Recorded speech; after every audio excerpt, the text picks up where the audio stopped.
BNP ক্ষমতায় গেলে ঐকমত্যের ভিত্তিতে রাষ্ট্র পরিচালনা করবে বলে মন্তব্য করেছেন বিএনপির ভারপ্রাপ্ত চেয়ারম্যান তারেক রহমান।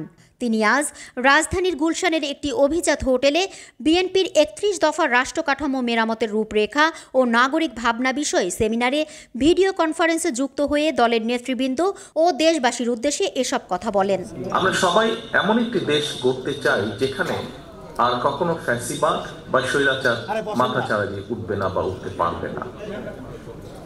আমরা সবাই একটি স্বাধীন ও সার্বভৌম বাংলাদেশ চাই। তারেক রহমান বলেন, ক্ষমতার পরিবর্তন মানে এক দল থেকে অন্য দলের কাছে ক্ষমতা হস্তান্তর নয়।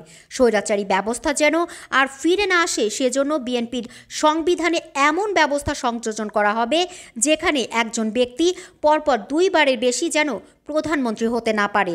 আমরা মনে করি একটি দেশে নির্বাচিত সরকারের প্রথম কাজ হচ্ছে রাষ্ট্রকে নিয়মতান্ত্রিক উপায়ে পরিচালনা করা। রাষ্ট্রে যদি রুল অফ ল থাকে, অ্যাকাউন্টেবিলিটি অ্যান্ড গুড গভর্নেন্স থাকে, তাহলে ন্যাচারালি সেখানে সাস্টেনেবল এবং ইনক্লুসিভ ডেভেলপমেন্ট হবে। আওয়ামী লীগের মতন পরিবারতন্ত্র বা অলিগার্কি তৈরি হবে না।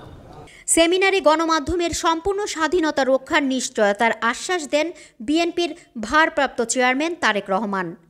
গত 16 বছরে freedom of speech, freedom of expression and freedom of association সম্পূর্ণভাবে হরণ করা হয়েছিল।